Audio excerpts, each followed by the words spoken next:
Look, if we're going to do this, let's do it properly. You want to look at the money? I find it always calms me. I'm not the key. I don't open anything anymore. Osiris, here lies the warrior of the people. Let her cross over! This is deep stuff, Willow. We're talking about raising the dead. You play for kittens? Cup of tea. Almost got shagged. Cup of tea. It's fucking fantastic. I love that sound. Arg. Well, welcome to Beer with Comics. Today on Beer with Comics, we're going to be reviewing Buffy the Vampire Slayer Omnibus Volume 1. The issue is called Origins. It's in two parts. We're going to go over part 1 today, and we're going to do issue 2 next time. Yes, it's actually called The Origin. The Origin, thank you.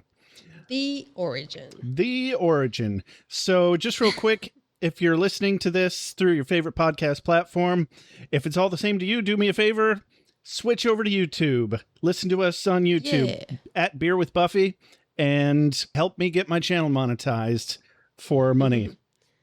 It's all for money. Yes. Also, you can see our faces. Yeah. Hey. Woo. We're so pretty. Both of us. Yeah. Mostly No, me. I actually like your hair today, Josh. I don't know what you did, if you cut it or what, but it's doing a good thing. It's greasy. I rolled over out of bed, and I might have run a brush through it briefly. Well, you should do that always. I recommend. Most of the time I do. Okay, great. Mm-hmm. Also, if you are watching on YouTube or... Wait, does this go on Spotify? Yeah. Does it? Yeah, we get on but Spotify. The video? Not the video, no. Just the audio. Why not? You should upload the video on Spotify. You can do that. I didn't know you could do videos on Spotify. It's a newish thing. Yeah, just so you know. That's another place where you can like watch the video almost as YouTube. Yeah. Okay. And you can comment and everything. So anyways, if you're watching with your eyes, comment, what color am I? I think I'm going to be like changing the colors of my lighting every episode. So yeah, you were very red last time. It was a bit jarring. I'm not mad about it. I'm not mad about it, but I was like, Alex is so red. Oh my God. Yeah, it was very red. I had no idea what to do with the thumbnail. No clue. But, you know, we made it. So YouTube has been offering this new AI option. It will just generate a thumbnail for you. Oh, yeah. It'll like listen to your whole episode and generate you a thumbnail that it thinks is appropriate. And it does a halfway decent job, even though, you know, it's still AI and it's slop and it's trash. But I got a couple of decent looking things to come out of it, and I tried them, and I got one successful A/B side-by-side test that they'll let you do. And the shitty looking one that I made manually performed the best next to two immaculate looking AI thumbnails. So it's for human art. It's a complete waste of time and resources for everyone in every way. Don't use AI, please. I am ashamed for having used it briefly. I was tempted by the dark side. Shame, literally, shame is all over me. I am covered in it. I need to go roll in the dirt to get it off of me. And I'm never using that stupid little evil tempting magic button again. I'm just gonna a slapped together bullshit thumbnail that looks like a person made it poorly is better than an immaculate looking AI thumbnail any day of the week. Period. Mm-hmm. Because people can tell. People can tell. They're like, oh, that's AI trash. I don't care. Well, yeah. Some people, depending on what, you know, my parents' algorithm is just, they send me AI videos all the time. And I'm like, Tia, this is not real, right? You know, this dog is not actually shaking its hips to Shakira. Like, please. Yeah. But oh my God. My mom and her boyfriend apparently got into watching some of these AI videos. Have you seen any of the ones where the cat or a dog or whatever kind of domesticated animal freaks out because it's sitting on the couch or whatever, and there's a rug or the floor is painted? It's like a perspective painting that makes it look like a huge, deep pit. Oh. And the cat's going, because it's afraid it's going to fall in, supposedly. And And I'm like, well, obviously that's not how a cat would really react, because from my perspective, it looks like a pit. But from the cat's perspective, it would obviously just look like a rug or a floor. There's no reason. There's absolutely 100% no reason for that. And it's stupid. Yeah. Because just think about it for 2 seconds. Yeah. If you've ever seen a perspective painting, it only looks like the thing it's supposed to look like from one very, very specific angle. And the rest of it is like, oh, it's completely flat. Yeah. Anyway. Just use your brain. Yeah. Don't stop using your brains, people, please. Exactly. Please. Thank you. Ermagerd. Ermagerd. Ladies, gentlemen, spiny-headed looking creatures. As soon as the sun goes down, as soon as the sun goes down, vampire. Competition is a beautiful thing. But Josh, how about we go to a time where there was no AI, a comic book time? There was never not AI. What are you talking about? Oh no! Blasphemy! Get off of my screen. Oh right, you mean the Dark Ages? Yes. Yes, in Europe specifically. Europe. Well, I've never been, therefore it must not exist. So, tell me about this fanciful AI-less Europe you speak of. Yeah, so basically in Europe in the Dark Ages, whenever that was, to be quite honest, I'm not sure when that was, but a long time ago. In a galaxy far away. Far away. No, to be honest, these feel like the Dark Ages, like the present right now. I think we just never left the Dark Ages. I think the we're real problem. perpetually Oh crap! Hang on, just a second. I have an alarm going off. Oh no, the biscuits.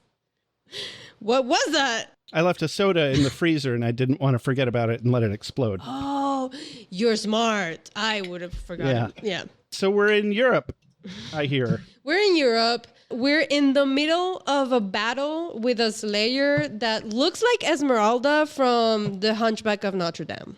Do you remember that movie from 1996? I remember its existence. I don't think I ever saw it.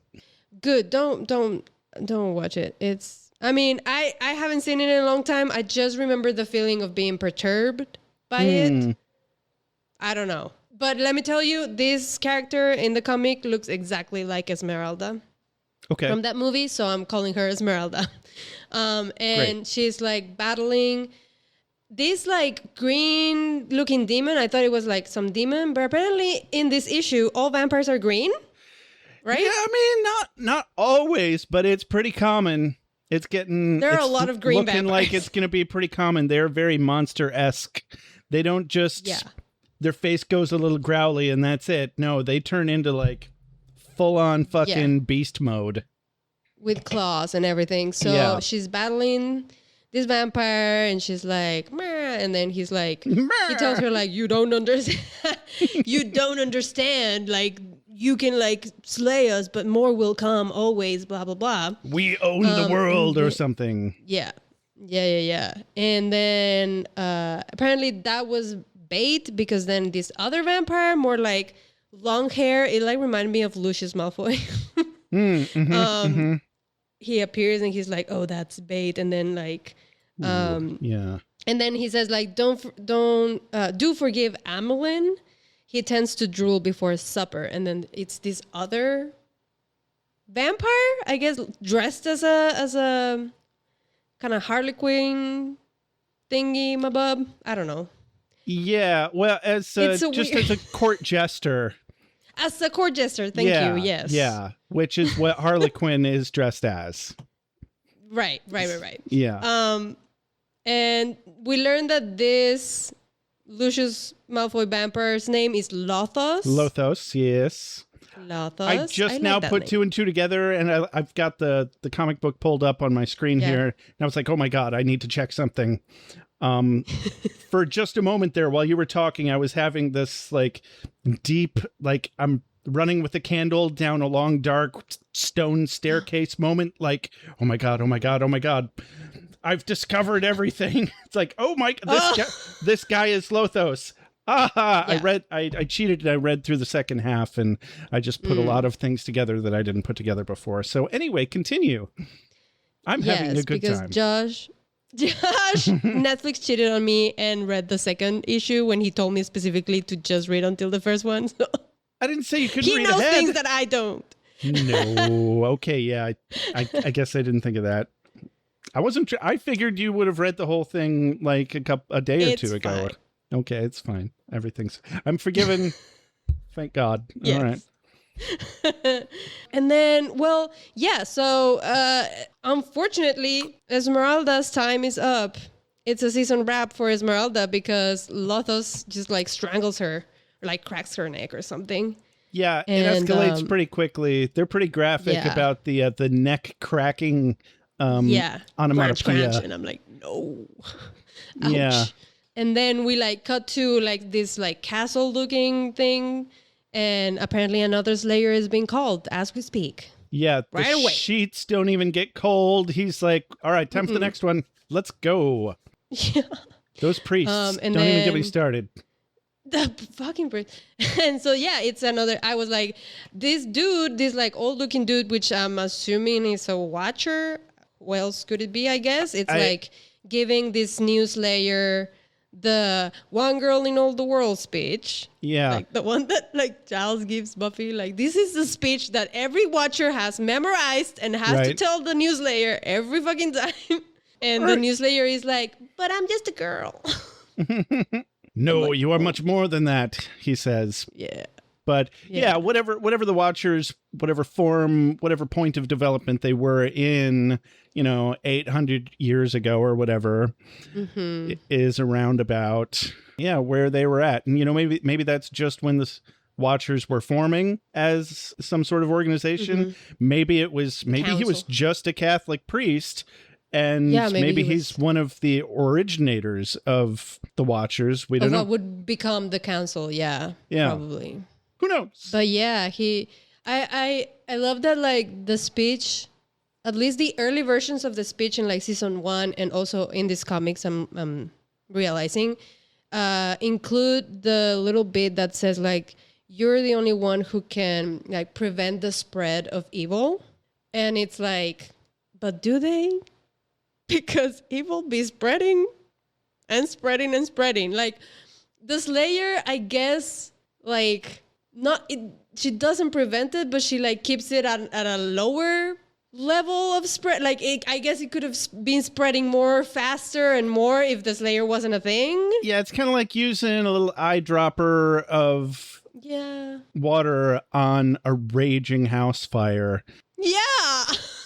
I feel bad. It's like a lot of responsibility. Why does it have to be just one girl? Like, these are stupid rules. It is pretty stupid, but it makes a lot of sense when you think about manageable ways to make a TV show out of it. Of course. Because obviously there's evil in more places than one concentrated, unheard of city in California. I know. One girl in all the world, but she can only like cover her city, like or wherever she's at. And barely. It's still overrun constantly. Yeah. It's a full-time job, but then she still has to work at a fast food restaurant to make ends meet. Unpaid. Yeah. The worst internship ever. Congratulations. So Congrats, you're the chosen one. Oh no. Yeah. So yeah, we cut to take it away. California, the Light Ages, which I feel like is just a funny little joke that they're making there because Buffyverse is what they do. So there's some drunk guys are harassing Buffy and her friends. They're sitting in a movie theater. They're chit-chatting and the guys are like, hey, we actually want to watch the movie, but they're also like throwing shit at them and being rude about it. And then outside afterwards, Buffy kisses her boyfriend who walks up. Jeffrey. Yeah. And his friend, Grueler. What a wonderful name, Grueler. And he makes a lewd joke about borrowing Buffy that isn't really a joke. It's really just a thinly veiled way for him to sexualize his friend's girlfriend. He even prefaces it with, Hey, I'm not trying to be sexist or anything, but I'd like to borrow your girlfriend. Oh, and the best thing Jeffrey Proceeds to can be sexist. Yeah. And I don't want to be sexist, but I'm going to be sexist. Excuse me. Yeah. And the best thing Jeffrey can think of to say in response is, you just get her dirty. And Buffy's I'm like, this motherfucker. And Yeah, Buffy's not amused. Buffy's like, what? Say Yeah. again? Like, not the most supportive thing you could say. Yeah, definitely still taking Grueler's side. Like, you know Grueler's Ew. going to die because they named him Grueler. Yeah. That's so you know. Not So not that a we great all know. name. Such a terrible name. Yeah. So just on the very next page, Grueler is just trying to walk back to his dorm or his apartment or whatever, and some nerd comes up behind him that we've never met before that I'm aware of, but he knows his name. No. His name is Bessel. Bessel. And What are these names, bro? right? Yeah. What is going on? It's like the spectrum of names in this comic is like Jeffrey, Kimberly, Cassandra, or like Bessel Grueler. Yeah. What? Lothos. It's the Buffyverse. What are you gonna do? And also, this is like original stuff from the 90s, I think. Yeah. You know what? I think so too. We're gonna have to start paying closer attention to the publishing date of each of these issues. Yeah. Yeah. True. But I think this one's pretty early. I'm pretty sure. Anyway, so he Bessel like taps him on the shoulder or whatever, and he's like, "What do you want, nerd?" He's like, "You know I could crush your head, right?" And he's like, "Got it." Rah! And then just rips his throat out. It's like, sure thing, bud. And because apparently Bessel is a vampire. And Grueler didn't know that. Why would he? You know, vampires are only giant green goblin-looking things. Can't spot those at all from a mile away. Yeah. Obviously, they can transform, and they have human forms and monster forms. All right, fine. Because you don't lie, cheat, or steal, or manipulate. That's an idea you would have. Willow brought me back. Willow brought me back. I just lay there. A little post-mortem comedy. I'm going to marry Bob Dole and raise penguins. Spike, you have to move on. To move. So much easier to talk to when he wanted to kill me. You like Slug? Go with Slug. Next page or whatever, Buffy gets left alone by her shitty parents at home. And she's watching the news, and it says... I need to... Hold on. I need to just make a mention here. Please of do. Buffy's dad telling her the whole thing of like, don't, no boys, don't take the Jaguar. The Jaguar? The Jag. Don't take the Jag. Don't do this. Blah, blah, blah. And then he says, tell Consuela my underwear does not go in the washer. This is, as a Mexican person, me, this is the representation that we had in the 90s. Yeah.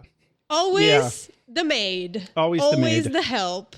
And always talked down to and being talked as if we were stupid or something. Yeah.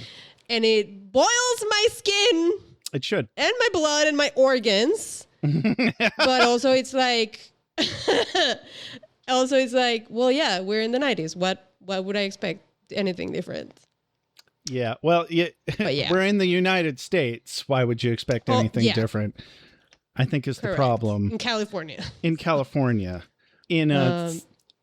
It's not even a rich neighborhood by California standards. Buffy's parents weren't rich. They were just normal Californians, but which is rich to the rest of the country's standards. Correct. Yeah. But please continue. The news, blah, blah, blah, disappearances. Yeah, there's disappearances going on, and Buffy's like, oh, great time to be left alone. Parents of the year. And both of the parents mention not taking the Jaguar out. Yeah. Oh my God, I was going to make a joke about it. Well, it's actually pronounced Jaguar if you're watching the commercials. And then I actually pronounced it like that. So here we are. Anyway, that's it. She gets left alone by her parents. And we learn that there's people disappearing, but I think we kind of already knew and expected that anyway. Cut to Hong Kong in the 18th century. Do you want to handle our? Sure. This one's pretty quick. It seems to be a prostitute getting heckled by her John, who's like, "What is this? Your first time?" He kept saying "ye strumpet," I'm like, this is Hong Kong. Why are you talking like fake old-timey Englishmen like we're at a fucking Ren fair? Ye strumpet. It's Hong Kong. Whatever. Anyway, so she runs and then gets attacked and presumably eaten by a big group of monstrous-looking vampires. And then Buffy wakes up in a cold sweat as if that was her dream. And it says soon, child, soon. Oh, I missed that. That's what Buffy's hearing. Oh, yeah. Creepy. Like as she wakes up, there's this, I guess, omnipresent voice saying soon, child, soon. So this is, I took it as like whatever the forces that like choose the next layer are like warning Buffy that she's gonna be chosen soon. Yeah, like that's gonna be her soon. No, absolutely. But of course, Buffy doesn't know what the fuck it means. You know. Did it seem like she was like auditorily hearing those words after she woke up? I think so. Like the first, like it was soon, child, ... still within the dream, and then as she woke up, the last soon appeared on the page. That's kind of my whole my main issue with this issue. And wait. Okay. What was that? I did the tenants. Oh, good job. Thank you. Soundboard thing. So, I don't know if this is just a comic book thing or if it's a Dark Horse Comics thing or if it's a Buffyverse thing that is just jarring when translated to a graphic novel type or, comic book format. But it felt like it did a lot of back and forth with absolutely no transition, and I had to do a lot of sitting and staring and trying to figure out what in the hell was going on.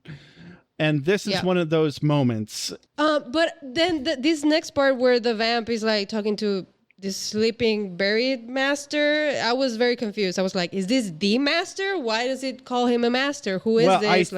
I think that's what it's leading up to. I think that is foreshadowing. It's foreshadowing.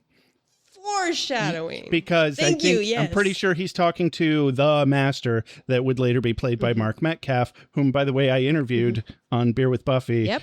If you're just listening to this right now, you might be interested in going back and watching that or listening to that because it's both video and audio. Anyway, so before I pulled this up and you were talking about she was hearing soon, child, soon, I was going to say that just as a fun little side note, are you familiar with hypnagogic and hypnopompic hallucinations? I don't think I am. The only reason that I am is because I had a conversation with my therapist one time about being woken up by noises. Sometimes it was just a really loud bang or a thump, and sometimes it was somebody calling my name, and then there's nobody there. Turns out this is a very... That's called a sleep paralysis demon. That's what that was. Just saying. No, that's... don't creep me out. The rest of my house is really dark right now, so... I feel like I'm playing... Oh, no. Feel like I'm playing Five Nights at Freddy's right now. Anything could pop up on either side of me at any moment. That's kind of my job, too. Like, I work in a little booth that's open and dark on both sides. You are the guy from Five Nights at Freddy's. I am the guy from Five Nights at Freddy's. But anyway, a hypnopompic or a hypnagogic hallucination is actually a very common thing that happens to people all the time. It's not like a sign of psychosis or any sort of mental illness. It's just a common thing that we have hallucinations either as we're falling asleep or as we're waking up. That makes sense. That makes sense to me. Yeah, that would be a thing. Yeah. I mean, dreams are just hallucinations. We just have our eyes closed and we're, immersed in the world. I believe. Rather than working it into the world around us as we're seeing it, we're just making up the entire world. Well, I believe that dreams are actually other dimensions. We're going Rick and Morty. I really like that theory, and I'm not 100% convinced that it's wrong. Yeah. I'm very open-minded about that kind of thing. Because let me tell you why. I'm super skeptical. I don't believe it, but I'm fascinated by the idea of it. Go on. Tell me why. Let me tell you why. Because there's been so many times where I have a dream at one point in my life. somewhere, like at a whatever the location of the dream is happening. Let's say my school building. But it's not my school building. It's like, it's supposed to be my school building, but it's not. It's different than the real one, but it's in my brain. I'm like, this is my school, right? And then years pass in my real life, and then I have another dream where I'm back in that world, in that school, in the same building, where I'm like, it's not the real one, but it's in the dream, it is. And I remember it from the dream that I had years ago. And I'm like, this seems like a world on its own that I'm just like popping into at night sometimes, you know? It do be like that. It do be like that. You're 100% not wrong. I just to keep this tangent flowing well off the rails, but you know what? I'm fascinated with it, and I think other people will be too. When my dad died, I know that escalated quickly, but bear with me. So when my dad died, I was, obviously grief stricken. And about a week or two after he died, I had a dream that we got a phone call from the hospital like a day or two after he had died. And they were like, oh my God, it's a miracle. We resuscitated your dad. You need to come to the hospital right now and be with him. We don't think he has very long because of how long it's been since we resuscitated him. We can't explain why there's no brain damage, etc. So, we go and see him, and he's good. He gets better, and he comes home with us. And the entire time, it's like, we don't know how much time he has left. We have to appreciate the time we have with him. But so that turned into an entire series of dreams that I would have for the next nearly a decade after he died. They got less frequent as time went on. Now I haven't had one of those dreams for years, probably 5 years or so, but I really enjoyed them and I looked forward to them. And I think it was just my brain's way of coping with a huge loss. Right. Yeah, for sure. That's so trippy. Dude, this topic of dreams is, we could talk forever. It's so trippy. And there's so many theories and stuff. The point I didn't make is, every dream after that was based on this premise of the first dream. It didn't happen again. A story. Yeah, it just continued as if that was the pilot episode. Yeah. Yeah, dude. It was crazy. Sometimes I would just get a phone call from him and I'd be like, oh, that's right. We resuscitated you. You're not dead. And I'd wake up confused. Like, wait, is my dad dead or is he not dead? I can't fucking remember. Oh my God. Yeah, it was trippy a couple of times. Not often, but a couple of times I was legitimately not sure. Confused. Yeah. So I think that's, so when we hung out, when I came to Mexico and you asked me, if I'd had any wild dreams or anything recently, I thought you were just making up, making conversation because I don't know. I'm autistic. I don't do that. Conversation had dried up a bit and I didn't have much to talk about. And you bailed me out. You bailed both of us out. I was like, oh, thank God, something to talk about. Because, for people listening, Alex and I have never hung out before in real life, except this 1 week that we decided to spend a whole week together suddenly out of nowhere in Mexico, in a city that even Alex hadn't been to much. Yeah. And if you've ever spent a week with anyone, let alone somebody you don't actually know that well and have never met in real life, it can be challenging. Depending on what kind of a person you are. Anyway. Yeah. No, I appreciated that conversation about the dreams. It's always a great topic. I love it. And you know what? I don't think we even went that far off topic from Buffy the Vampire Slayer because... No, we were talking about Buffy dreaming. Buffy just woke up from a cold sweat and a crazy dream. And then we got some guy talking about, Master, you'll be back soon. Buckle up, Rupert. Because I've turned pro. Uh-oh, Daddy's home. I'm in wicked trouble now. No, honey. I am the magic. She was your big O, wasn't she, Warren? Not until you killed her. You get off on it. You had him mad on for the Slayer. Oh, honey. I am the magic. honey. Get off. If you're looking for me, now's not a great time. Amateur. 6 years as a sideman. Fly, my pretty fly. I get to be the slayer. Lord, no. No, honey. I am the magic. And then we cut to a diner. Presumably, no, we're not in Sunnydale yet. That's right. Was she in LA before Sunnydale? I think so. They just say California. Yeah, I know. But I think canonically we should be able to dredge our memories of the TV show to know where she was. I feel like she is, because every time in the show, every time they, like, it's the summer or whatever, she would go to LA with her dad. Mm-hmm.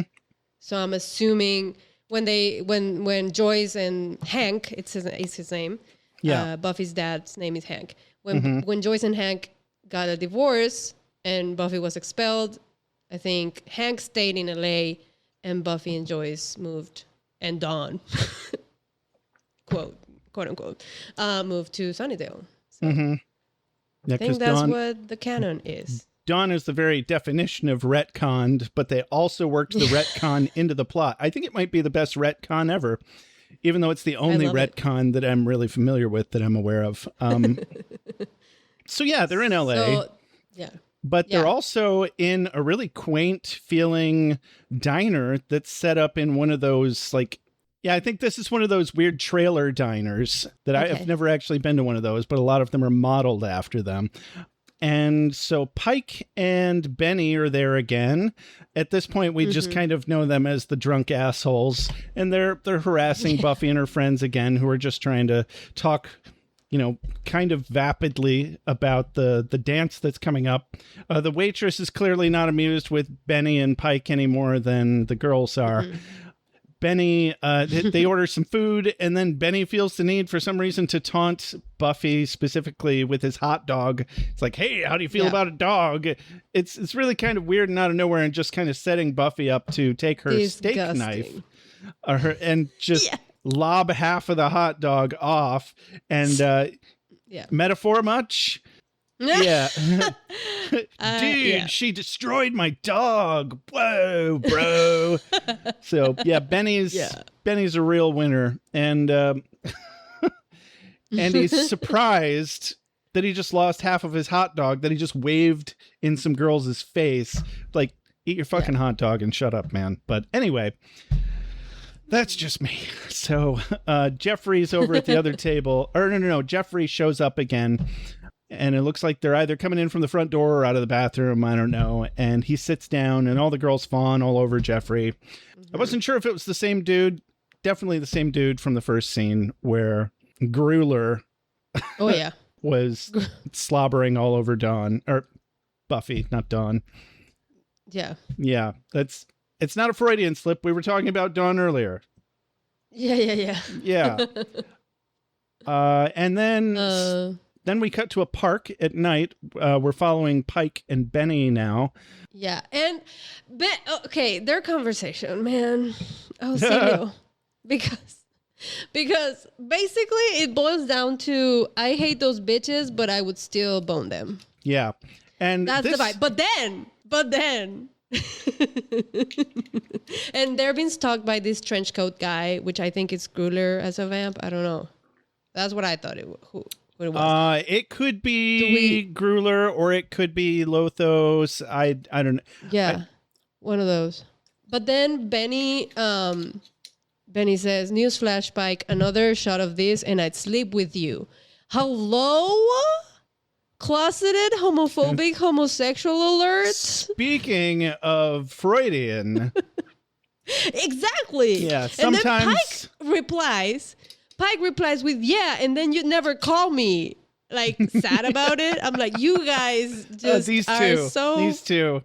Oh, they never had a chance, though. They never had a chance. They could have been true love. True love. And they're wasted. They're like, one of them wants to... Rolf, they say, but that means puke, right? Like, yes. Rolf? Yep. Supposed to be puke? Okay. Mm-hmm. I think the last frame of that part. So yeah, like Pike passes out by the fence, and Benny's leaning over it like he's about to puke, and then he gets attacked by this vampire who's like, "I'm gonna show you a good time" or something. I forget what he says, and all we see is like he basically grabs Benny and leaps out over the ledge, and it's like there's a long fall, presumably, like they're on the edge of a mountain, which there's a lot of hilly areas out in California, so it makes sense. But we don't really see what happens after that, if he just lets him fall and die.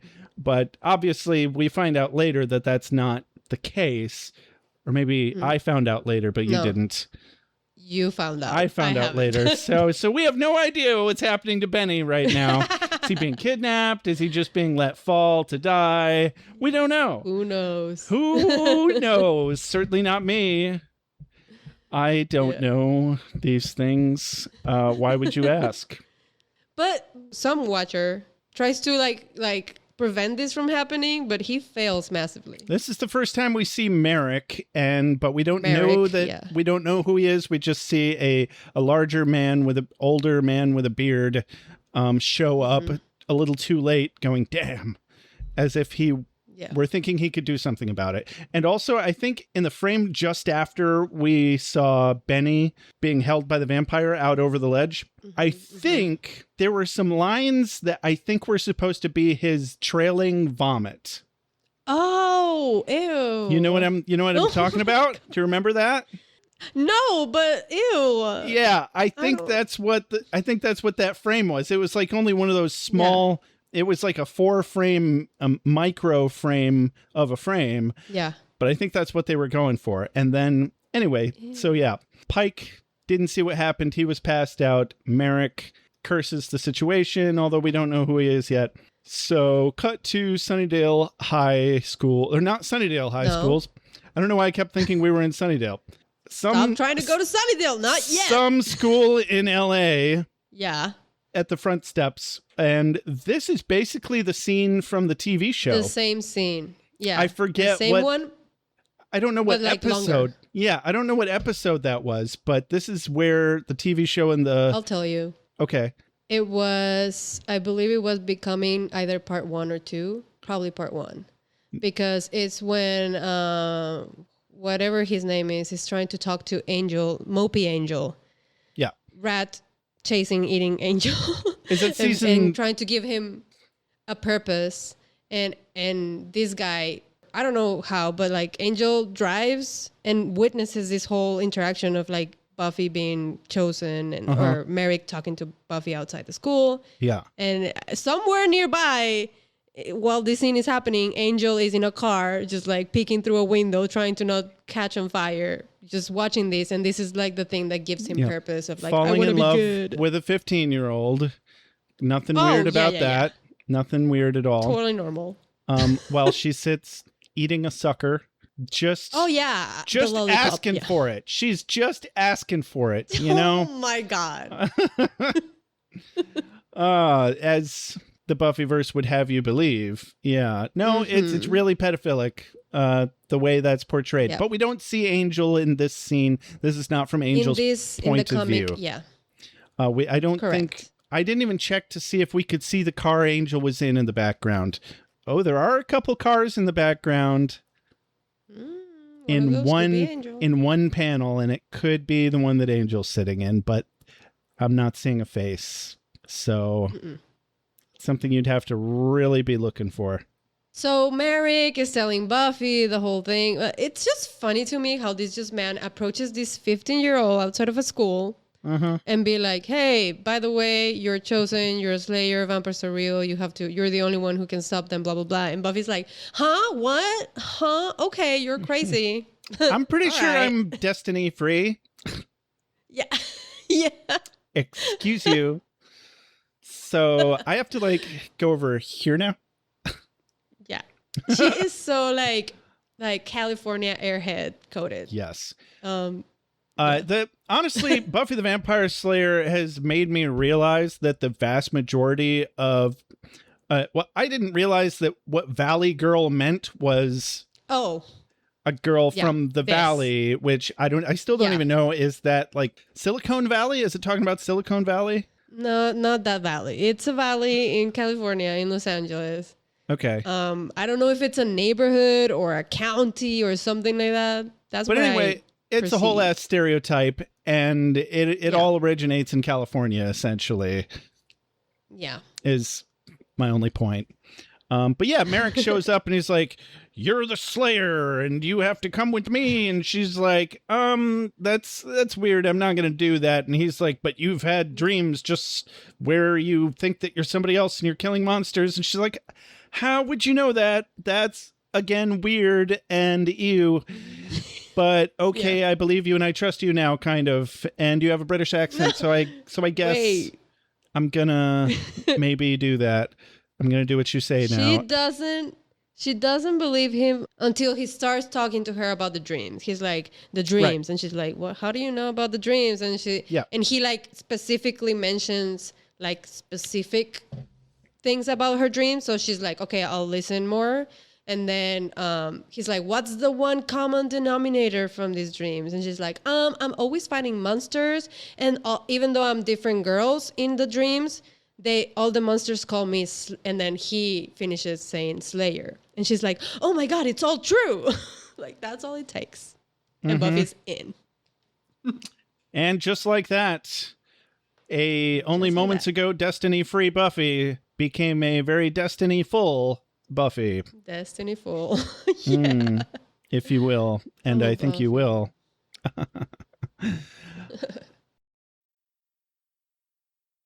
If we're gonna do this, let's do it properly. You have no idea just what to do. You have no idea. I'm fine. It's no crazy. I'm fine. I just need to die. I'm fine. I just need to die. I thought it best to slip out quietly. And cut to another dream, presumably. I think maybe. It's dark. There's bats. There's a girl on the ground, terrified. Oh wait, no. I think this is just. Oh, I know now. This is some of my stolen knowledge from having read ahead. This takes place. I want to say down by the river, nearby. This is actually happening. It's dark. There's bats. There's a tree. There's a girl on the ground, terrified. Oh, yeah. And two cloaked, scary-looking dudes. One is Lothos. He's the one with longer red hair, and part of it is braided. He's got a few braided locks. Oh, yeah. They're both towering above her. One is more ominous. The other one's more traditional, goofy, scary. The goofy scary one's like, "Did you sleep well?"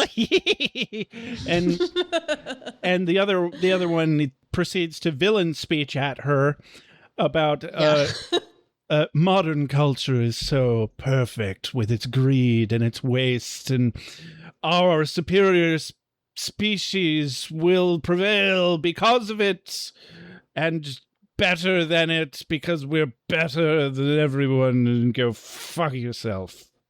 You're dumb. You're a teenage girl, and I have things to say to you about the world as an 800-year-old man. I need you to hear this because of how insecure I am. This is Lothos. This is Lothos, everyone. So Yep. So how perfect her culture's greed and waste is for the vampires. Then she begs for her life, trying to offer him whatever he wants. She's like, "I'll get you bodies. I'll get you whatever you want. I'll get help." And she's like, "I swear to God." And that was her, does it. maybe not her first mistake, but it was definitely her last mistake. Yeah. He doesn't like that so much. So, he quickly, he crushes her throat and slams her against a tree, killing her quickly, presumably. And it is confirmed later that is exactly what happened. And we end with a close up on Lothos saying, "I do wish you wouldn't mention him." It took me a second. I was confused. I was like, "Wait, who did she mention?" And I had to go back and be like, "Oh God, sorry." God. Okay, got it.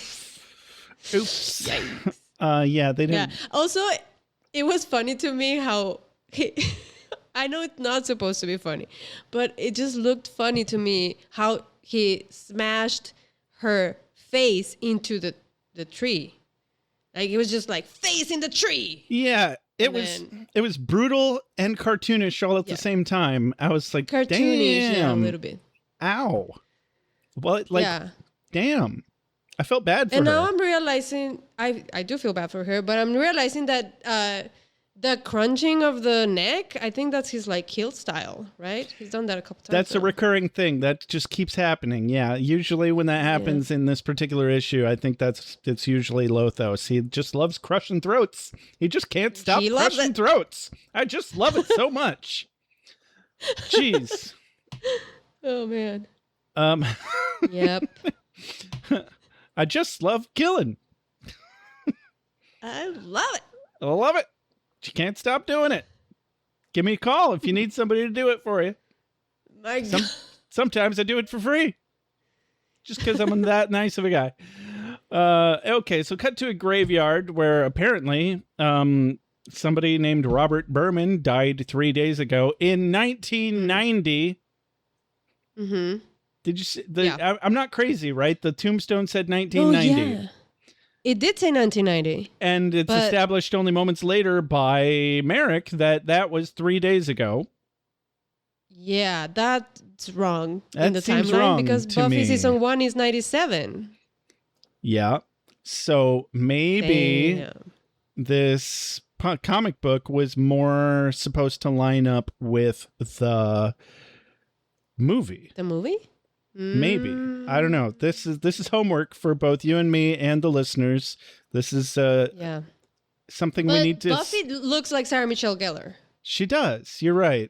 Or they cast Sarah Michelle Gellar because she looked like the comic book character. No, there's no way. There's no way.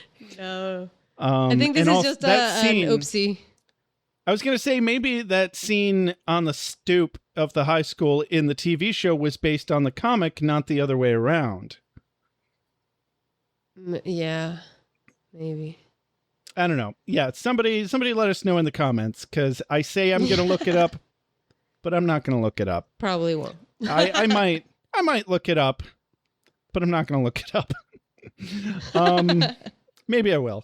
Maybe I will. No, I'm not. Maybe I will. Definitely not. Stop. So they're waiting for him to wake up, and Buffy's like, yeah, okay, whatever, that's great. Got any gum? She's bored. She's a teenage girl, 15 years old. What are you going to do?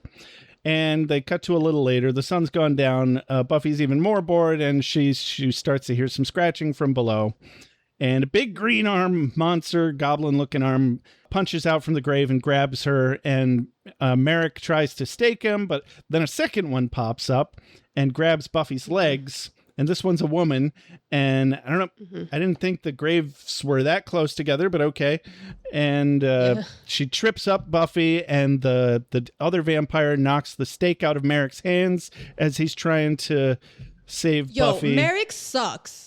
I'm sorry. Who gave him this job? He needs training. Like, he's going to train Buffy? He sucks.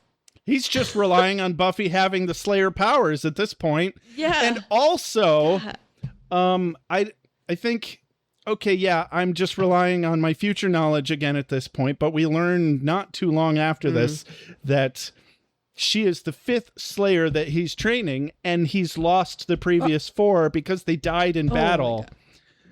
Dude, this guy sucks. He needs to go. He really sucks. He needs to go. Yeah, don't worry about that. I mean, okay. Stop. I'm sorry. He's around for a long time. He clearly a really long time, definitely. And so Buffy uses the crucifix against the... She's got a cross. She presses it against the girl vampire that's trying to grapple her, and she turns and stakes. She goes, "You're invading my bubble." Yeah, and she does say that. And then she saves Merrick. She stakes the hell out of the other guy, and she looks around, and she can't find the woman until she does a surprise and leaps in from somewhere. But she uses that to her advantage as well, and just lets gravity do the work as she stakes her in the chest. She just falls right onto it because Buffy's just that good. Yeah. I have a question. Earlier, when they were waiting for Robert to wake up, there's a speech bubble that says, "Witness Buffy, the dead, now undead." And I didn't understand who said that. Did Merrick say that, or did Robert say that? No, I was pretty sure Merrick said that. Okay, He's being dramatic because he knows this is her first time seeing. That was very theatrical. It was. Yeah, he has a flair for the dramatic, that's for sure. That'll get you a job as a watcher all by itself, apparently. Yeah, that's probably how he got the job. Yeah, it certainly wasn't because of his battle prowess.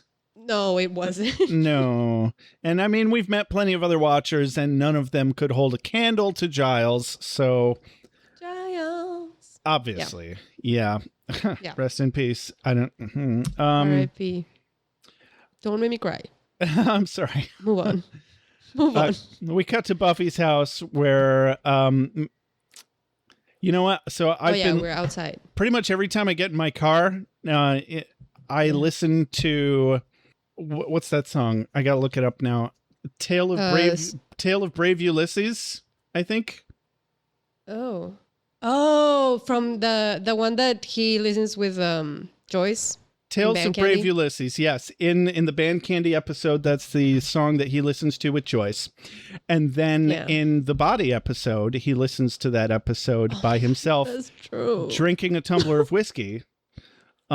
Because as he's grieving for Joyce, and that's a callback that not a lot of people get. Yeah. I don't know how I heard about it, but I didn't catch it, but somebody mentioned it later, and I'm like, oh my God, that's good. That's really good. Yeah. And now I've been listening to it in my car every time I get in because it's just a great song, but also I'm sure there's a lot of people out there listening to that to grieve Anthony Stewart Head's passing. Yeah. Yeah. I know. It's really fucking sad. It's so sad. I can't wait for my series of dreams about him not being dead. Great. You're going to get that phone call any second. Any second. And Josh in the U.S., somewhere in Michigan, just to let you know, Anthony Stewart Head is alive. He's asking for you specifically. Specifically to come to the hospital right now. He heard about your work on, what's it called? The internet. And he would like to speak with you. Oh my God. Please have that dream, please. I will. You will be the first to know. You will be the first to know. Thank you. Or maybe Rex will. No, you'll be the first to know. Okay. Rex won't appreciate it. You'll be the first to know. All right.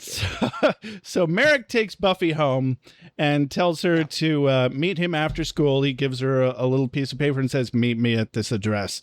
She's like, "But I have cheerleading practice." Skip it. Oh. And she doesn't respond to that. As she goes inside, she's like, "Is it true that they can't get in unless you invite them?" And he confirms, "Yes, that's true. Now get some sleep, Slayer." And yeah, very dramatic. The end of issue 1. Yeah. Gerarg, if you will. Gerarg. And I will. Yeah. And we will. And we did. We did it. We did. Is this from me? I must be ready. I need my strength. Give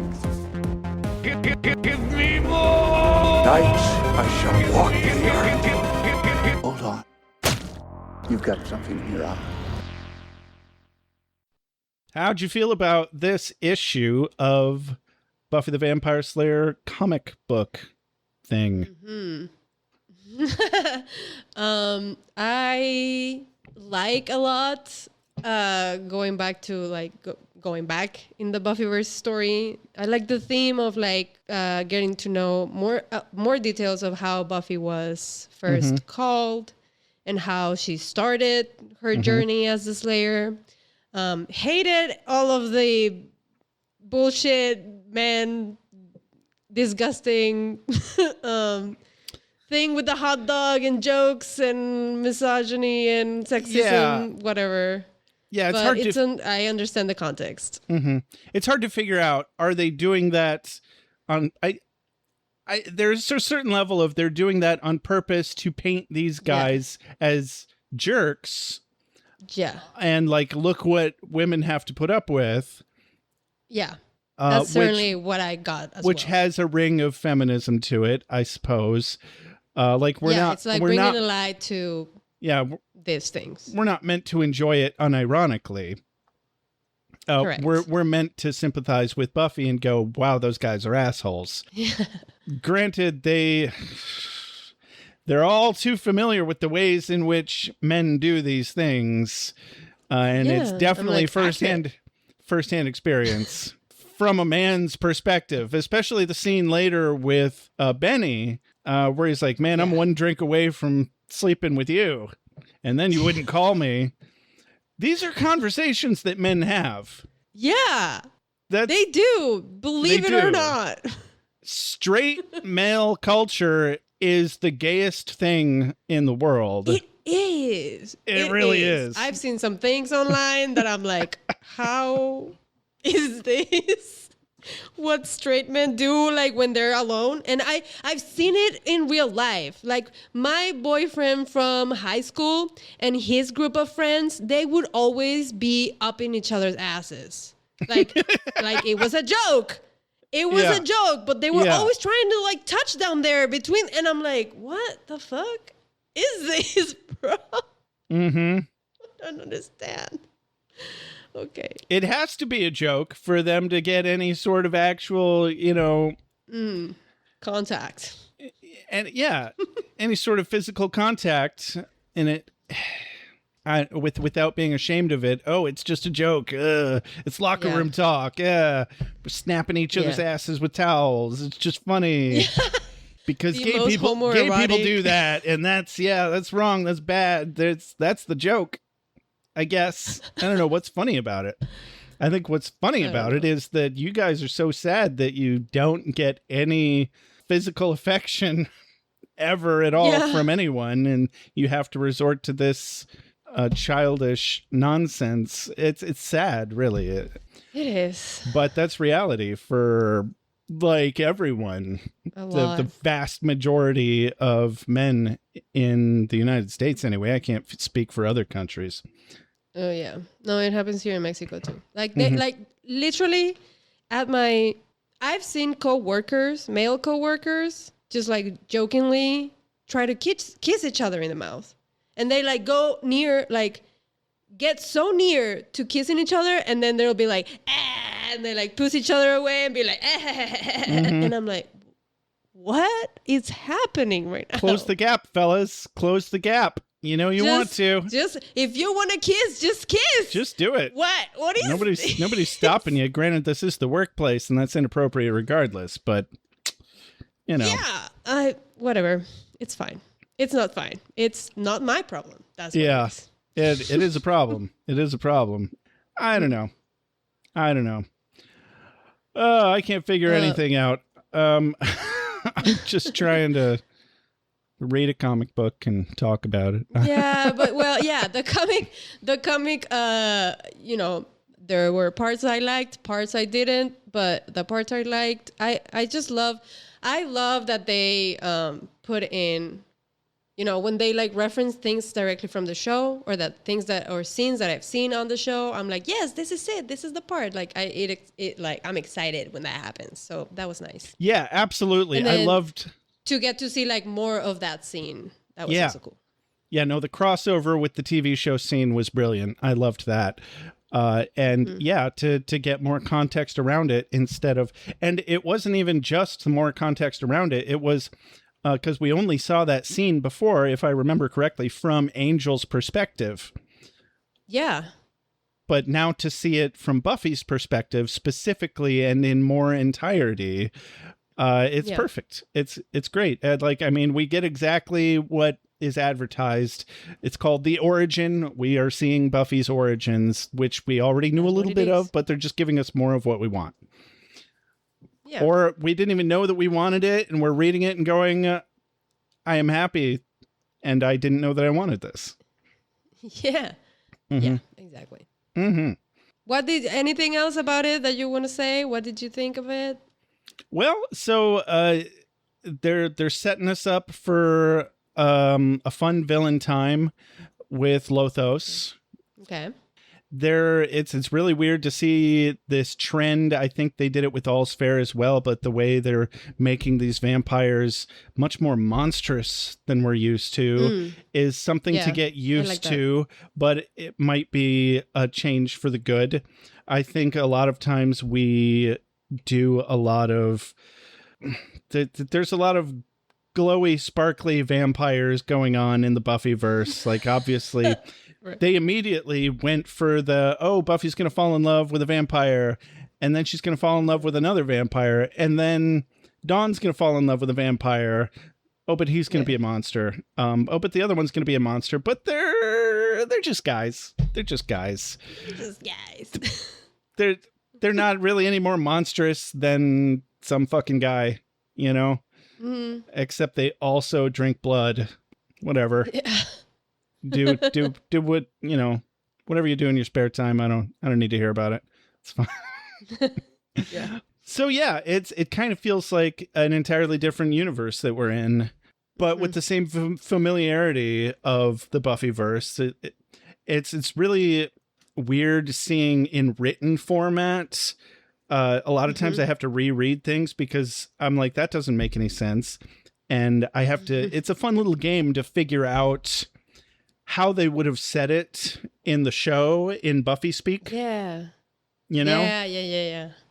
So, you know, that's a thing. That's a fun thing. Mm-hmm. Yeah. I don't know. Back to what we were talking about. I didn't mean to force us to go back to talking about the TV show. I think we were still perfectly well on topic, talking about the finer points of the toxicity and versus the sadness and relatability of men that are just jokingly, you know, joking about kissing each other, joking about touching each other's asses. I don't know. I didn't have too much else to add to that, but it's... Yeah, where do you draw the line between sympathizing with that behavior?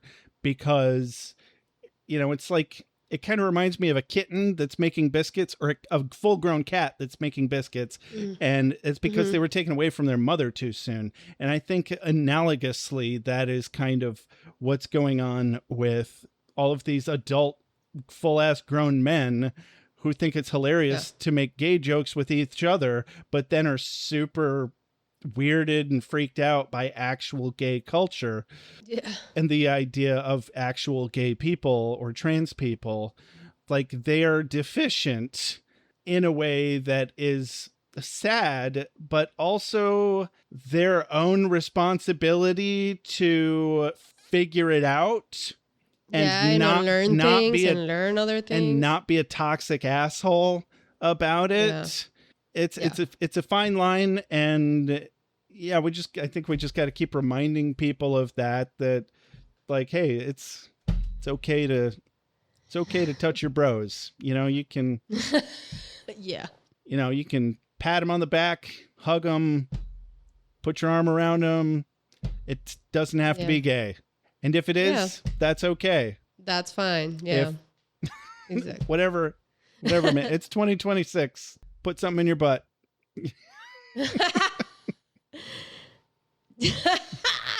I love that. You're welcome. I feel like most of these people that behave these ways are not very much self-aware.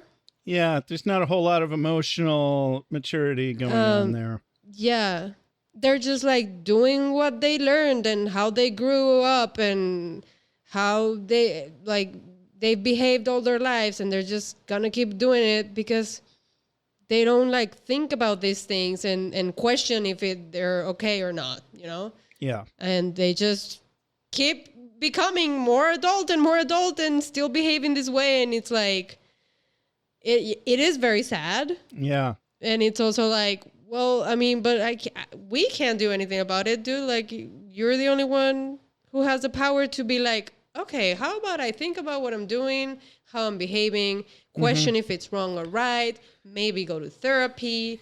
But no, they don't like get there. Yeah, it's the same. They don't change. It's the same as having a toxic parent.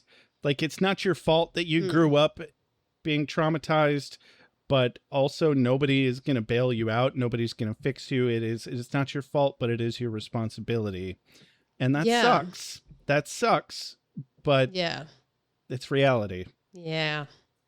Meow. Mm-hmm. And yeah, I could go on whole tangents about that, about, there's lots of people that excuse their shitty parents by saying, they did the best that they could. But, you're not doing yourself any favors in trying to heal emotionally from that. You need to hold them responsible and stop trying to fix your broken parents, because you're just going to repeat that cycle over and over in your relationships until you hold your parents responsible for what they did to you. And also go to therapy, read self-help books, learn about attachment theory, all the shit, do the shadow work, feel your feelings, etc., yada. So this has been an episode of Beer with Comics, everyone. Hey. We did it again. We're going to do it again in another 2 weeks. And we're going to be back for the thrilling beginning of the origin, but the second half. So the thrilling conclusion of the beginning of Buffy the Vampire Slayer. You're welcome. So stay tuned. Follow us on Blue Sky. Like us on Facebook. For now, I might get rid of Meta one of these days. Who knows? Review us on iTunes. If you're listening to this on audio, I'm reminding you, please go listen to us on YouTube instead for a while. Just abandon your favorite podcast platform and listen to us on YouTube so that I can get my numbers up on YouTube. Thank you very much. Review us on iTunes. That helps our algorithm there as well. If you want to buy some merch, we've got mugs. I don't have my mug with me, but just believe me when I say we have a logo that we are more than happy to plaster on whatever you want. We will even take requests for other types of merch. We have t-shirts and hoodies, etc., yada. Review us on iTunes, and we will do a free hoodie giveaway when we get to 100 of reviews. We're currently at 81, I think. If you'd like to support us financially, you can go to patreon.com/beerwithbuffy. If you'd like to contact us, you can email us at beerwithbuffy@gmail.com, or you can leave us a voicemail or text us at 269-743-0783. Yeah. All right. Woo! All right, guys, this has been Beer with Comics, or Beer with Buffy Comics. I'm Josh. I'm Alex. See ya. Later, guys. Bye. Keanu Speed, Alex.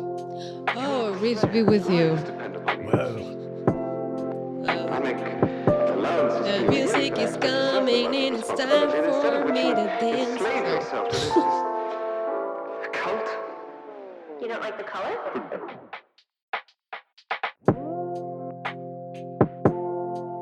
You have a sacred birthright.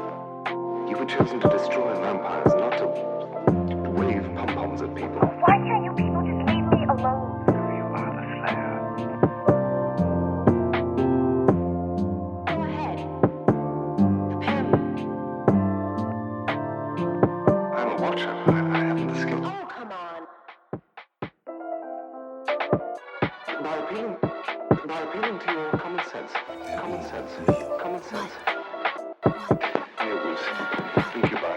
Succubi. Everything you've ever dreaded was under your bed, but told yourself couldn't be by the light of day. One girl in all the world. Common sense. One girl in all the world. It was a bit, British, wasn't it? Whee! Wait, what have we done? Why are we watching this?